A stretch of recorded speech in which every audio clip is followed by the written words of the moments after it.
Hello hello hello, good morning. जय हिंद। आशा है आप सभी लोग अच्छे से होंगे। तो लगभग एक सप्ताह हो गई थे आप लोगों से मिले हुए, तो मुझे लगा कि मिलते हैं और कुछ और डिस्कस करते हैं और इस लर्निंग फेज को आगे बढ़ाते हैं। तो आज मैं आप लोगों को सिखाने वाला हूँ प्राइस के द्वारा रिटेस्ट ट्रेडिंग को। जैसा कि कहा जाता है कि retest trading is best trading. तो रिटेस्ट जो होती है वो प्राइस के द्वारा भी होती है, इंडिकेटर के द्वारा भी होती हैं, मूविंग एवरेज के द्वारा होती हैं, dynamic support, static support, resistance, इन सब से अलग अलग रिटेस्ट होती हैं। तो हम आज आपको जो प्राइस के द्वारा रिटेस्ट बनता है उसके बारे में सिखाने का प्रयास करेंगे, उसको दिखाने का प्रयास करेंगे। साथ ही साथ उसके बाद वीडियो के अंत में हम चर्चा करेंगे बजट के बारे में कि आने वाली जो बजट है उसमें हम लोग किस प्रकार से ट्रेड करना चाहिए। अगर जो भी इस प्रकार के इंट्राडे ट्रेड वगैरह करते हैं तो उनको कौन सी ट्रेड बेहतर हो सकती है, खास करके जो ऑप्शन में जाते हैं उनके लिए। क्योंकि वो मना करने से नहीं मानेंगे, वो तो जाएंगे। तो हर किसी का अपना स्किल होता है किसी फील्ड में, तो वो करे, कोई दिक्कत नहीं है। तो मैं उस पर भी चर्चा करूंगा।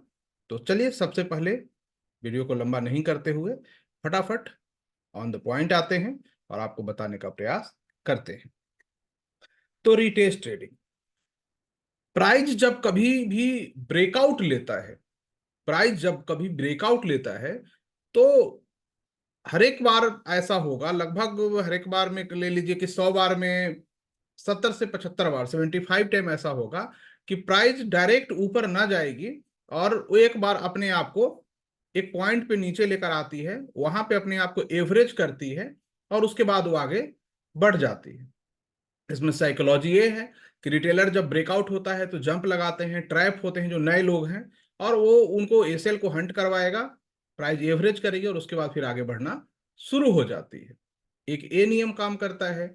दूसरा एक ए है कि ब्रेकआउट जब प्राइस के द्वारा बनता है तो उसमें एक खास वॉल्यूम होती है, उस वॉल्यूम से भी वो ब्रेकआउट होनी चाहिए। क्योंकि पिछले जितने दिन ट्रेड हुआ है उसके लेवल को अगर वो उसे क्रॉस करना है तो एक वॉल्यूम की आवश्यकता पड़ती है। तो हमें वो भी चीजों को देखना पड़ता है। ब्रेकआउट में जो हमारी एंट्री पॉइंट होती है रिटेस्ट में, वो दो जगहों पे होती है, जो कि अभी हम यहाँ पे सीखेंगे कि कहाँ कहाँ पे होती है। और उसे समझने के बाद आपको कम से कम फायदा ये होगा कि आने वाले वक्त में अगर कोई आप ट्रेड लेते हो फ्यूचर का, ऑप्शन का, या आप कैश में बास्केट बनाते हो, तो आप इसके थ्रू आगे बढ़ सकते हो अपने स्तर से बैक टेस्ट करने के बाद। वैसे मैं बता दूं कि कैश की बास्केट अगर आप रिटेस्ट पे बनाते हैं तो काफी बेहतर काम करता है। रिस्क और रिवार्ड काफी बड़ा होता है, उसमें आप 20 to 30% का अपना एक टारगेट रख सकते हैं अगर आप रिटेस्ट पे करते हैं तो। लेकिन ब्रेकआउट पे करते हैं तो 5 से 10% कर सकते हैं, क्योंकि उसमें गिरने की भी संभावना बनी होती है। बट रिटेस्ट वाले में गिरने की संभावना बहुत ही कम होती है। इस रिटेस्ट को बताने के लिए हमने एक शेयर को लिया है, एसीएल को, आंध्रा सीमेंट लिमिटेड को, चार्ट को। उस पर मैं आपको बताने का प्रयास करूंगा और मुझे यकीन है कि आप इससे काफी कुछ सीखेंगे। तो वहां चलने से पहले मैं व्हाइट बोर्ड पे आपको लिए चलता हूं और यहाँ पे थोड़ा सा आपको बताने का प्रयास करता हूँ। जैसे कि मान लो प्राइस इस प्रकार से चल रहा हो, ट्रेड कर रहा हो, और एक सुटअप एक से कैंडल बन जाती है। ये सारे कैंडल मान लो, इसको आप एक कैंडल बन जाती है, ये हुआ ब्रेकआउट कैंडल, और इसके बाद प्राइस तेजी से आगे बढ़ने का प्रयत्न शुरू कर देता है जैसे भी कैंडल फॉर्मेशन हो। तो ये जो मेन कैंडल है इसको आप एक देखो, वन, ये वन वाली जो है ना, ये हमारे लिए बड़ा इंपॉर्टेंट है। ठीक है, क्योंकि अगर आप ट्रेंड लाइन का यूज करते हैं तो कहीं ना कहीं ये आपका ब्रेकआउट कैंडल हो गया। ठीक ठीक है।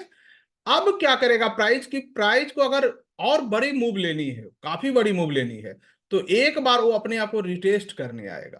तो ये जो रिटेस्ट की जो पॉइंट होती है वो दो जगहों पे होती है, और उसको देखने में देखना है कि पास्ट में भी कभी इस जगह पे प्राइस गिरा था, इस जगह पे गिरा था, जो इसका लेवल होना चाहिए, ये पास्ट में प्रीवियस में भी, तब यहां से नीचे गिरते हुए आ रहा है। तो एक होता है इस कैंडल के बिल्कुल नीचे या पिछला कोई भी ऐसा जहां से उठा हो प्राइस वो जगह पे, और दूसरा होता है ये जो ट्रेंड लाइन मार्क आपने कर रखा है ये जगह पे, कि प्राइस अगर यहां पे आती है तो फिर से ऊपर उठने का प्रयास करेगा, नहीं तो यहां आएगी तो ऊपर उठने का प्रयास करेगा। ये दो जगहें जो होती है उनको आपको मार्क करके रखना होता है एंट्री पॉइंट के लिए, कि आपको ब्रेकआउट कर लिया, आपने इसके एंट्री पॉइंट को नोट कर लिया, कि 500 का स्टॉक है, इसका 450 पे या 440 पे इसका रिटेस्ट पॉइंट है, मार्क कर लिया। जब वहां पे प्राइस आता है तो हम उसकी एंट्री लेते हैं। जैसा कि आप देखिए HDFC बैंक का कुछ दिनों को पहले मैंने टेलीग्राम के माध्यम से अपडेट किया था, जब 1560-65 के आसपास था, कि 1400 का जो जोन है वो उसकी बाइंग जोन हो सकती है। आपने देखा कि वो 1380 तक का लगाया है। अब इसके आगे देखते हैं कि बाइंग जोन है तो क्या इफेक्ट देता है, क्योंकि प्राइस उसके नीचे नहीं जानी चाहिए, क्योंकि वो डायनेमिक रिटेस्ट पॉइंट था, उसका स्टैटिक रिटेस्ट नहीं थी, जिसके कारण हमने दिया था। तो हम उस पर चर्चा नहीं करेंगे। हम आज आपको प्राइस वाइज स्टैटिक बताने का प्रयास कर रहे हैं, तो उस पर चर्चा करते हैं। और आपने देखा को 1400 के से नीचे भी गया 1380, लेकिन अब संभावनाएं कम लगती है कि उसके नीचे जाएगी, यहां से ऊपर उठने का प्रयास करेगा। और ऊपर उठेगा तो सारे बैंक निफ्टी वगैरह को ऊपर उठाएगा, इंडेक्सेस को भी। एनीवे, तो ये आपको देख लेना है। अब आते हैं सीधा हम चार्ट पे, जो हमने कहा कि हम ACL की चार्ट, ये है आंध्रा सीमेंट लिमिटेड। इस पे हम आपको आज ब्रेकआउट का बताते हैं कि आप उदाहरण देखो कैसे होता है। अब यहाँ पे एक चीज देखिए कि ए स्टॉक यहां से उठ के नीचे जाता है, नीचे जाके इस ए लेवल इसका जो है यहाँ पे, जब देखो बहुत ही ध्यान से समझिएगा, बहुत ही अच्छी चीज है और आप लोगों को इसका फायदा मिलेगा। तो ए जो मार्क कर लीजिए, ए लेवल की, ए सबसे हाई लेवल था, है ना। और इसका ये सबसे लो लेवल भी मार्क कर लेना है, जो प्रीवियस में सबसे पहले चले जाना है। किसी भी स्टॉक में अगर ब्रेकआउट तलाशनी आपको है तो साल भर 2 साल पुरानी जो चार्ट है उसके पास जाइए, साल 2 साल पुरानी चार्ट के पास। रिसेंट में मत जाइए। अगर आपको ब्रेकआउट तलाशना है तो वहां से आपको पिक्चर स्टार्ट करनी होगी, तब रिसेंट पे आना है। वो हमारा जीरो होता है, उसके थ्रू आगे बढ़ना है, तभी आप इसको पकड़ पाएंगे। नहीं तो बहुत सारे इसमें ग्लिच होते हैं जो आपको परेशान करेंगे, और धीरे एक्सपीरियंस आ जाएगी। तो ये हाई को मार्क कर लिया, और लो को, जहां से इसने प्रीवियस में एक बार जाकर गिरा और यहां सस्टेन कर रहा है, तो मैं हाई लो को यहां मार्क कर लिया, क्योंकि ये डाटा आपके पास प्रीवियस होगी। अगर आज के संदर्भ में आप देखेंगे ACL को, तो ये डाटा आपके पास पहले से ही बनी हुई है, और पहले से बनी हुई चार्ट पे कोई भी स्टडी करके 30 मार्का बन के निकल जाता है। लेकिन हम लोग क्या करेंगे कि पहले के लेंगे यहां और देखेंगे कि वर्तमान में क्या होता है, अभी क्या होता है, बाजार तय कर देगी, है ना। तो ये यहां हाई लो मार्क कर दिया। अब ए जो पॉइंट हुआ ब्रेकआउट पॉइंट हुआ, और ए जो हुआ ब्रेकआउट सपोर्ट पॉइंट हुआ। मतलब मैंने जो अभी बताया था फर्स्ट और सेकंड। अब यहां पे देखो ए पॉइंट से ब्रेकआउट करके प्राइस ऊपर चल गई आंध्रा की, 91 से ये चली गई कितनी, 120। अब इसको जो रिटेस्ट होने की पॉइंट कहाँ है हमारे पास, एक ए है और एक ए है। मतलब 2 पॉइंट हैं जो रिटेस्ट होनी चाहिए। 60-70% संभावना है कि यहां रिटेस्ट होगी, नेक्स्ट 30% यहां होनी चाहिए। इसके बाद तो पूरा ब्रेकडाउन हो जाएगा, मतलब कहानी खत्म, भागो वाली बात। अगर आप पोजिशनल ट्रेड लिए हैं तो निकलने का प्रयास करेंगे, क्योंकि फिर उसके बाद सीधा यहाँ पे आके रुकता है, जो कि परसेंटेज वाइज काफी बड़ी है। ये आपको पहले ही खींच लेना है, यही चार्ट आपके पास होगी। मान लो आपने खींच लिया, अब ये ब्रेकआउट ले लिया, तो आपको एंट्री इन सब पे नहीं लेनी है। अगर आप इन सब पे एंट्री लेते हैं तो आपको जो रिस्क रिवार्ड है वो बड़ा नहीं मिलेगा। रिस्क रिवार्ड बड़ा है तो हमारी एंट्री इस लाइन के पास होनी चाहिए, और इस लाइन के पास मिल गया तो कहना ही नहीं है ना। तो एम कोशिश करना है कि इस लाइन के पास हमारी एंट्री हो, जो कि आ रही है 90। अब प्राइस को अगर रिटेस्ट करना है तो इसी लाइन के पास आनी चाहिए। अब वो प्राइस आगे बढ़ती है, और आप देखिए गिरते गिरते गिरते कहां पे, इस लाइन पे आके रुकी, यहां पे रुका। अब हम प्राइस से पूछेंगे आपको क्या मिल गया भाई कि आप यहीं पे आ रहे हो, जबकि अगर आप वो नहीं जानते हो और आपके पास ए डाटा है और प्राइस गिर रहा है, और ये लाइन अगर हटा दें तो आपको पता ही नहीं चलेगा कि आखिर में प्राइस को जाना कहाँ है। ये लाइन को, चलो मैं 1 मिनट के लिए आपके सामने से दोनों लाइन को हटा देता हूं, ठीक है। और ये ब्रेकआउट लिया, अब ये गिर रहा है, अब आपको पता ही नहीं कि रिटेस्ट कहां करेगा। लेकिन वो पता करने के लिए क्या है कि प्रीवियस की जो ब्रेकआउट जोन है, हम वहां पर जाकर दो डंडी का इस्तेमाल करेंगे, हॉरिजॉन्टल लाइन का इस्तेमाल करेंगे। इस प्रकार से लगा दिया है, तो जैसे ही लगा दिया, ये प्राइस जब यहां से गिर रहा है तो आपके पास दिखता रहेगा कि इसके पास आओ तो हम एंट्री लेंगे। आपको कोई इंडिकेटर की जरूरत नहीं है, किसी चीज की जरूरत नहीं है। और जब प्राइस इसके पास आता है, आप देखेंगे कि उसके बाद आराम से यहीं पे सपोर्ट लेता है और नीचे जाने की कोशिश नहीं करता, और फिर से ऊपर आ जाता है। तो ये हुआ पहला तरीका कि इस प्रकार से हम, और ये काफी अच्छा काम करता है। अब दूसरा तरीका कि सर आपने तो बताया तो अब तो यहाँ अब इसके ऊपर निकलेगा तब ना ब्रेकआउट। मैंने कहा हाँ भाई, इसके ऊपर निकलेगा तब तो ब्रेकआउट है ना, जहां से हैमर डाउन कैंडल और जहां से, तो अब इसके ऊपर ब्रेकआउट। अब तो हमें उसे उठाकर यहां लाना होगा, क्योंकि ये तो गया नहीं, तो अब इसका काम खत्म, ये आने से रहा। तो ये हुआ हमारा ब्रेकआउट लेवल, कि अब इसके ऊपर जाएगा तब ब्रेकआउट। ये तो हमारा एंट्री हो गई, लेकिन अब इसके ऊपर तो ब्रेकआउट, तो फिर आगे रिटेस्ट करेगा तो आना चाहिए। आते हैं, ये देखो, है ना, इसके ऊपर ए ब्रेकआउट। तो अब कहां पे है, एक पहला हमारा यहाँ पे रिटेस्ट पॉइंट है। कौन सा रिटेस्ट पॉइंट है, 120 के आसपास का है। और दूसरा कौन सा है, ए जोन, जहां ए जोन ले लीजिए, जहां से, है ना, जो लो लगा दिया है रिसेंट का। तो एक लाइन हम ए वाला अब लाइन को उठा के ये लाइन को यहां पे ले आते हैं। तो हमारे पास दो जोन हो गए। कौन से हो गए, पहली एंट्री 119 के पास और दूसरी एंट्री 102 के पास। ज्यादा संभावना होती है कि प्राइस को ऊपर उठना है तो यहीं से उठ जाएगा, मतलब 120 से ही ऊपर जाना शुरू कर देगा। इसको ज्यादा नीचे नहीं जाना चाहिए, क्योंकि ये रिटेस्ट कर रहा है। और सेकेंडरी होती है कि जब ये जाएगा तो यहां तक आ सकता, क्योंकि ये इसका दूसरा जोन है। तो जब भी आप रिटेस्ट ट्रेडिंग करते हैं तो इन चीज का ध्यान रखेंगे। लेकिन एक चीज और रखना, ये 100% नहीं है। बाजार आपको कभी भी सरप्राइज कर सकती है, लेकिन हमारा अधिकार एज ए व्यापारी, एज ए बिजनेसमैन, बार्गेन करने का अधिकार तो है ना। आप प्राइस के साथ इस तरीके से बार्गेन कर सकते हो। जैसे देखिए, यहां पे एक ब्रेकआउट लिया, फिर आगे बढ़ गए दूसरे दिन, तो आप गलती क्या करोगे, इस जोन में एंट्री ले लोगे, इस जोन में ले लोगे, और जब वो प्राइस नीचे गिरने लगेगा तो कहीं ना कहीं आप एसएल खा के निकल जाओगे। ट्रेडिंग के लिए लिए हैं तो लेकिन आगे से अगर आप इस जोन में ले भी लिए हैं तो निकलना नहीं है। आपका एसएल इस जोन के नीचे क्लोजिंग बेसिस ही होनी चाहिए, या बेस्ट एसएल इसके नीचे। ये बात आपको ध्यान रखना है। अगर आप पोजिशनल ट्रेड करते हैं तो छोटा एसएल लेना है तो कम से कम इसके नीचे लीजिए। या ब्रेकआउट कैंडल, ये ब्रेकआउट, जो कैंडल ने ब्रेकआउट लिया है उस ब्रेकआउट कैंडल के नीचे आपकी एसएल होती है। इतना तो आपको रखना ही होगा।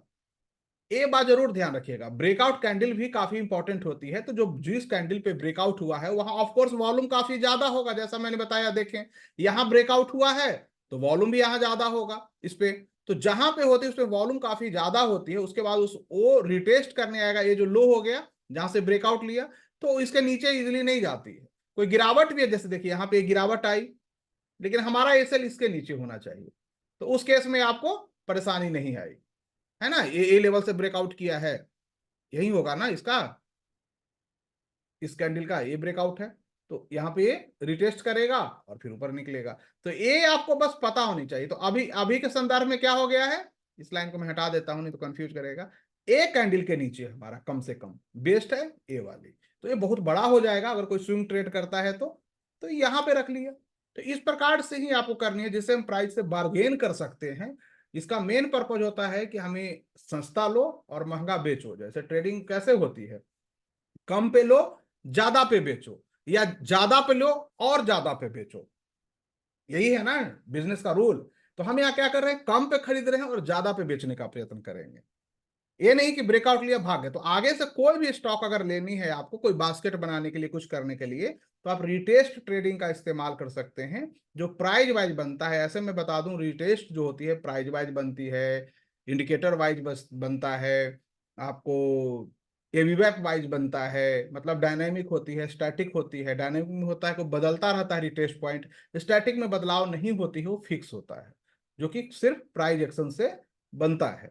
तो इस प्रकार से आप रिटेस्ट को देखेंगे। एक कैश में भी देख सकते हैं, कमोडिटी में भी देख सकते हैं, करेंसी में भी देख सकते हैं, इवन ऑप्शन के चार्ट पे भी देख सकते हैं।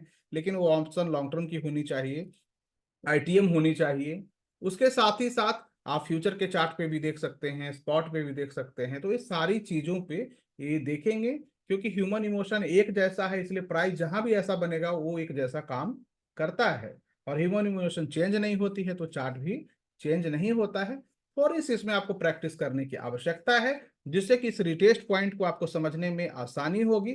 और एक बार जब उसको आप समझ जाते हैं तो आपका डर भय खत्म हो जाएगा। डर हमें तभी लगता है जब हम नहीं जानते हैं। जब चीजों को हम जानने लगते हैं तो हमें डर नहीं लगती है, हमें बस अपनी लालच पे कंट्रोल करना होता है। इतना ही आपको सीखना है बाजार में। अगर लालच पे कंट्रोल करना सीख गए, सही जगह पे एंट्री बनानी सीख गए, तो आपको कहीं ना कहीं ये वाली जोन होगी यहाँ पे, है ना, ये यहाँ से गया है तो एक क्लोजिंग प्राइस को ले लेते हैं, ये जोन है जो 118 के आसपास आ रहा है। तो इस चीज का ध्यान रखिएगा, एक तो 118 हो गया, और यहाँ पे आप छोटा एसएल 110 का हो सकता है, और बेस्ट यहाँ पे है, सबसे बेस्ट वाली। तो ये तीन जोन हमारे हैं। इसी तरह से आप जब रिटेस्ट पॉइंट को देखेंगे तो आपको कहीं ना कहीं धीरे धीरे समझदारी उत्पन्न हो जाएगी। वैसे ही सभी चार्ट में अपने स्तर से 15 से 20 चार्ट को निकालिए, रिटेस्ट पॉइंट को निकालने का प्रयास कीजिए, ब्रेकआउट पॉइंट को निकालने का प्रयास कीजिए। जब ये सारी चीजें आप निकाल लोगे तो आप देखोगे कि आपको कहीं ना कहीं इसका फायदा मिल रहा है। अभी ब्रेकआउट पॉइंट कहाँ है इसका, ये जोन है, 135 के ऊपर जाकर क्लोज कर जाएगी तो ये ब्रेकआउट ले लेगी। ये पूछ को नहीं देखना है, क्लोज को देखना है। इसके ऊपर क्लोज कर जाएगी तो ये ब्रेकआउट ले लेगी। पूछ होता है इंट्राडे में भागते हुए क्रम में, एसएल का तरह काम करता है।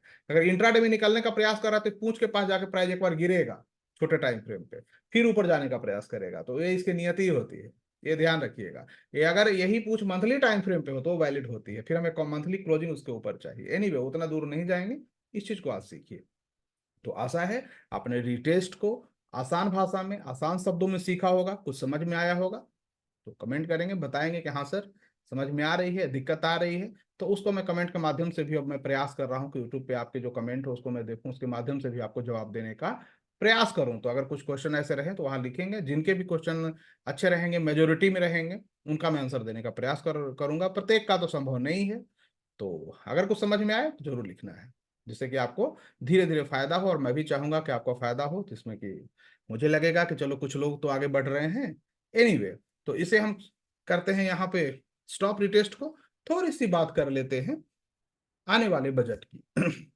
देखिए, इस बार की जो बजट है, मुझे जहां तक लगता है, जो मैंने सीखा है बाजार से, कि जब भी इलेक्शन से पहले की कोई बजट होती है तो वो बजट मेनली गरीबों के लिए, मजदूरों के लिए, किसानों के लिए, बेरोजगारों के लिए, इस प्रकार की बजट होती है। तो ऐसे बजट में क्या होता है, मार्केट के लिए बहुत ज्यादा कुछ नहीं होता है। मार्केट के लिए बहुत ज्यादा कुछ नहीं हो सकता है कि इनकम टैक्स स्लैब को थोड़ा सा और इंक्रीज कर दिया जाए, जिससे कि आम आदमी को फायदा हो। तो मार्केट के लिए बस वो एक फायदा हो सकता है कि हाँ जी कुछ लिक्विडिटी आ जाएगी बाजार में, कुछ परचेजिंग पावर बढ़ जाएगी लोगों को, इतना। नहीं तो मुझे नहीं लगता कि इंडस्ट्रीज के लिए बहुत कुछ होने की संभावना है। यार ये चीजें बाजार को पहले से पता होती है, बाजार स्मार्ट एनिमल है। हम लोग तुक्का लगा रहे हैं, हमारा चलेगा नहीं चलेगा आई डोंट नो, पर मुझे लगता है ऐसा होना चाहिए। तो ये होगा तो बाजार पे बहुत बड़ा इस बजट का इफेक्ट आपको देखने को नहीं मिलेगा। हाँ, आने वाले वक्त में बेहतर इफेक्ट होगी। और आने वाले वक्त में मैंने बताया भी है कि आने वाले वक्त में निफ्टी हमारी 1 लाख के पास जाने की संभावना है। मैं इस पे तुक्का लगा रहा हूँ, और इसी बेस पे आने वाले 5-6 सालों 7 सालों के लिए मैं इन्वेस्ट कर रहा हूँ यहाँ से। देखना है क्या होता है, क्योंकि जो निफ्टी की साइकिल है, 1,000 से, 0 से 1,000 जाने में जो टाइम लिया, 1,000 से जो 10,000 जानने में टाइम लिया, और 10,000 से जब 20,000 जाने में टाइम लिया, ये टाइम साइकिल का जब एनालिसिस करेंगे आप, तो आपको समझ में आएगा कि अपने आप को 10 टाइम बनाने में कितना समय ले रहा है। तो अभी हमारे निफ्टी 22,000 के आसपास खड़ी है, 21,500 600। तो 10 टाइम का जब वो डाटा आप निकालेंगे और उसको समझने का प्रयास करेंगे इंडस्ट्रीज ग्रोथ को, तो आपको समझ में आएगा कि 10 टाइम होने में कितना वक्त ले रहा है, तो आगे से यहां से 1 लाख जाने में कितना टाइम होगा, है ना। कितना टाइम हो, 1,000 से 10,000 जाने में कितना समय लिया ये देखना है, और 10,000 से 20,000 जाने में डबल होने में क्या लिया। तो जैसे जैसे बड़ा होता जाता है कोई भी प्राइस, तो वो उतना ही कम समय लेता है अपनी मूवमेंट में। बाकी देखते हैं क्या होता है। और मुझे लगता है कि ग्रोथ आने वाले वक्त में हमारी देश की बनी रहेगी। आने वाला वक्त इंडिया का है, पिच काफी अच्छा है, तो देखा जाएगा। तो इस बेस पे मैंने किया है, और मेरी जो मेनली इन्वेस्टमेंट होती है स्मॉल कैप माइक्रो कैप में होती है, जो 1,000 करोड़ से कम की कंपनियां हो। और मुझे वही समझ में आता है और काम करता है मेरे लिए। आई होप सो और के लिए ना करे, बाकी आप लोग अपना सीखिए जहां से भी जैसे सीखना है। तो ये जो बजट में ये चीजें होंगी, अब है कि बजट में वोलेटिलिटी तो होगी, बजट है तो वोलेटिलिटी भी होगी, अप डाउन दोनों साइड की होगी। तो उस अप डाउन को हम ट्रेड करें क्यों करें, इत्तेफाक से शायद एक्सपायरी भी है, एक्सपायरी तो हर दिन है। तो उसको कैसे ट्रेड करें, प्रीमियम भी होगा। तो ट्रेड करने का सिंपल तरीका है कि जैसे ही बजट का अनाउंसमेंट होना शुरू होगा, बोलना शुरू करेंगे हमारी फिनेंस मिनिस्टर, तो ऑप्शन की प्राइसिंग फ्लक्चुएट होगा और गलना शुरू हो जाएगी। अब आपको वहां पे याद रखना है कि ट्रेडिंग करनी है तो ब्रेकआउट ट्रेड जो हमने पहले बताई है आपको, उस ब्रेकआउट ट्रेड को यूज करना है, और ब्रेकआउट ट्रेड को दोनों साइड यूज करना है, और हैमर डाउन कैंडल ब्रेकआउट का यूज करना है, जिससे कि क्या होगा कि आपको कहीं ना कहीं फायदा होगा, और फटाफट निकलने का भी प्रयास कीजिएगा, क्योंकि ब्रेकआउट होगा तो काफी फास्ट मोमेंटम होगी और निकले और फिर दूसरे में, ये ध्यान रखिएगा। वो कैसे होगा कि जैसे आप यूं समझो, ब्रेकआउट रेट हमने बताई है, आपको फिर से बताते हैं। मान लो कि कोई भी ऑप्शन है, बैंक निफ्टी हो या निफ्टी हो, उसी की बात कर लेते हैं। बैंक निफ्टी यहाँ पे आपको 46,000 की कॉल ऑप्शन है, ओटीएम की ओर देखेंगे, और उसकी प्राइस अभी ये नीचे गिर रहा हो, नीचे गिर रहा हो, और यहाँ पे इसकी प्राइस चल रही हो 30 रुपया। ये जो जोन है, यहाँ पे हैमर डाउन कैंडल अगर बनी है, ठीक है, और इसकी प्राइस चल रही है 70 रुपया, तो आपका जो ब्रेकआउट लेवल होगा ना वो 70 के ऊपर हो, आप वहां पे ऑर्डर पुट करके रखते हैं। एक ये साइड हो गया, ये हुई call side. Same put side भी ऐसा ही आपको ऑर्डर पुट करके रखना है। तो जैसे बोलेंगे कुछ भी न्यूज आएगा किसी सेक्टर के लिए, तेजी से निकलेगा बाजार, तो जिस साइड में ब्रेकआउट होगा एक शूट अप कैंडल बनेगा और शूट करेगा ऊपर। वो जैसे ही करे, आपका प्राइस में जो भी प्रॉफिट हुआ अच्छा खासा दिखा, फटाफट बुक करके तलाश कीजिएगा, क्योंकि रुकेगा नहीं वहां पे, लेकर वो आगे निकलेगा। ये हो सकता है 140 हो जाए, 300 हो जाए, ऐसा कुछ हो जाए, निकले। इस साइड बुक किए, दूसरा साइड वाला डाउन होगा तो उसका ब्रेकआउट लेवल भी नीचे आ जाएगा, वो 70, दूसरा अगर आपने 30 पे लगा उसका भी 70 है तो वो घट के आ जाएगा 40 के पास, उसको घटा के 40 कर देना है। अब अगर कुछ होगा तो रोलर कोस्टर चलेगा नीचे की तरफ, तो फिर ये वाला ब्रेकआउट लेगा। तो ये ब्रेकआउट को ही आप वहां पे यूज करेंगे अगर आप डेयर डेविल बनना चाहते हैं तो। अगर डेयर डेविल नहीं बनना है तो आराम से रहिए। दूसरी चीज मैं अपनी एक सलाह आपको देना चाहूंगा कि अगर सच में वेल्थ क्रिएट करना है, सच में आप चाहते हो कि बाजार में पैसा बने और हमारी आने वाली फ्यूचर है जो बदलाव हो, और जो कहानियां में आप पढ़ते हो कि सामने वाले ने इतना इन्वेस्ट किया, ये हुआ, तो आपको दो चीजें रखनी होगी। एक होगी पेशेंस, नॉलेज तो गेन करना ही करना है चाहे जैसे गेन करो। और दूसरी चीज आपके पास है कि रोज के खरीद बिक्री है ना, इससे बचने का प्रयास करें। आपने लिया है, आराम से उसको रखें, प्राइस को बढ़ने दें, स्टॉक डबल हो जाए, आधा निकले, आधा को भूलने का प्रयास करें कुछ दिनों तक, कुछ महीनों तक, साल भर, 2 साल, 4 साल, कम से कम 5-6 साल का नजरिया रखिए। तब जाकर आप देखेंगे कि आपको कहीं ना कहीं एक वेल्थ क्रिएट हो रहा है। और वो तभी संभव है जब आप 50% अपनी होल्डिंग को बुक कर लेते हैं 100% गेन होने के बाद। क्योंकि आपका पैसा लगा रहेगा ना, तो आपकी इमोशन भी उसके साथ रहेगी, और आने वाले 5-6 सालों में बाजार में कितनी बार 12-17% की गिरावट आएगी, हमारे इंडेक्स में कितनी बार उतनी उछाल आएगी। तो उसके लिए आपको जब पैसा अप डाउन करेगा ना, तो हार्ट बीट भी बढ़ता रहेगा। उसे बचने का तरीका है डबल हो जाए, आधी बुक करो, आधी को राइड करो। तो इस तरह आपकी पोर्टफोलियो भी बड़ी होती जाएगी, और आप देखेंगे कि आपको कहीं ना कहीं वेल्थ क्रिएट होना शुरू हो गया है। और बेहतर है कि 5-6 महीने की स्विंग बास्केट में जाइए, पोजिशनल में जाइए, उसमें पैसा बनता है। ईयर में मैं 2 बार स्विंग बास्केट बनाता हूँ 6 महीने वाली, जो कि एक बार मैंने बनाया था तो पिछले करीब 3-4 महीने पहले, 4 महीने पहले एक वीडियो के माध्यम से मैंने आप लोगों को बताई थी कि मैंने ये सब स्टॉक में लेने का प्रयत्न कर रहा हूं, और मैं आगे भी बताऊंगा कि मैं उसमें निकलने का भी प्रयत्न कर रहा हूं आने वाले वीक में। और उसका जो भी रिटर्न होगा वो आप जाकर देख लीजिएगा कि अभी क्या आया है इतने दिनों में, वो आपको समझ में आ जाएगा। ठीक है, कुछ स्टॉक डबल हो गए हैं, कुछ उससे भी ज्यादा हैं, तो उसको देखिए इतने ही दिनों में। तो अभी तो ये कहा जा सकता है कि बाजार बढ़ा है तो बहती गंगा में सबने हाथ धो लिए हैं। हम चाहते हैं बाजार एक बार गिरे भी मेरे बनाने के बाद, हमें वो दिन भी देखना है। पता तो चले कि नॉलेज अगर सही है तो बाजार क्या इनाम देता है। याद रखिएगा, अगर आपकी नॉलेज सही है तो बाजार आपको कभी भी निराश नहीं करता है। बाजार में आपकी नॉलेज की लिटमस टेस्ट होती है, और आपकी पेशेंस की भी। वो हमेशा न्याय करता है। मैंने पहले भी कहा है कि आप जब बाजार में आते हैं तो आपके पैसे का और आपकी नॉलेज की एक बेमिसाल टेस्टिंग हो, जिसकी मिसाल नहीं दी जा सकती है। तो जब बाजार इतनी बड़ी टेस्टिंग लेने के बाद अगर आपको कुछ देना चाहता है, तो फिर आप बाजार गिरे पड़े कोई फर्क ज्यादा नहीं पड़ता है। ठीक है, तो चलिए मिलते हैं, और ऐसे ही सीखते रहिए, बने रहिए और मेहनत करिए। और सबसे बड़ी बात, मैं आप सभी को, जितने भी हमारे फॉलोअर हैं, फ्रेंड हैं, उनको मैं धन्यवाद देना चाहूंगा, थैंक यू कहना चाहूंगा कि आप लोगों का प्रेम भाव इतना बना हुआ है कि आज तक हमसे जुड़े हुए हैं। और हम भी ये प्रयास करते रहते हैं कि आपको कुछ ना कुछ वीकली बेसिस पे, 7 से 10 दिनों के बेसिस पे एक वीडियो के माध्यम से आपसे जुड़ें और कुछ चीजें सिखाएं। और आपने देखा होगा मैं निरंतर ये प्रयास कर रहा हूँ। और इसका फायदा भी बहुत लोगों को मिलना अब शुरू हो गया है। मैंने देखा है कि एक बदलाव आनी शुरू हो गई है, बहुत से लोग अब प्रॉफिटेबल होना शुरू हो गए हैं, जो कि एक बहुत बड़ी बात है। इस बाजार में लोग अब प्रॉफिटेबल हों तो मुझे लगता है कि कुछ तो बेहतर स्थिति आ रही है। तो यही प्रयास करते रहिए और पहला प्रयास कीजिए अपने आप को प्रॉफिटेबल बनाएं। उसके बाद आपको जिस सेगमेंट में जो इच्छा हो करने का कीजिए। मैं आपको यही कहूंगा कि इक्विटी बास्केट आप करते हैं वो बेस्ट है, उससे बेहतर कुछ भी नहीं है। उसके बाद भी अगर आपको इरादा करे कि नहीं मेरा इमोशन और चीजों में है, तो आप लॉन्ग टर्म का यूज कर लीजिए, जाइए हेज का यूज कीजिए, कोई दिक्कत नहीं है। ठीक है। तो थैंक यू, धन्यवाद आप सबको, और हैप्पी संडे। और इसी तरह मिलते हैं, और जो भी हमारी मार्केट के बारे में अपडेट होगी मैं वो आपको समय से प्रयास करूंगा कि आप तक सूचनाएं पहुंचे और आप लोग जागरूक बने। दूसरी चीज की एचडीएफसी का मैं एक बता दूं कि न्यूज आया है कि एचडीएफसी में 9% से ज्यादा होल्डिंग एक्वायर करना है एलआईसी को।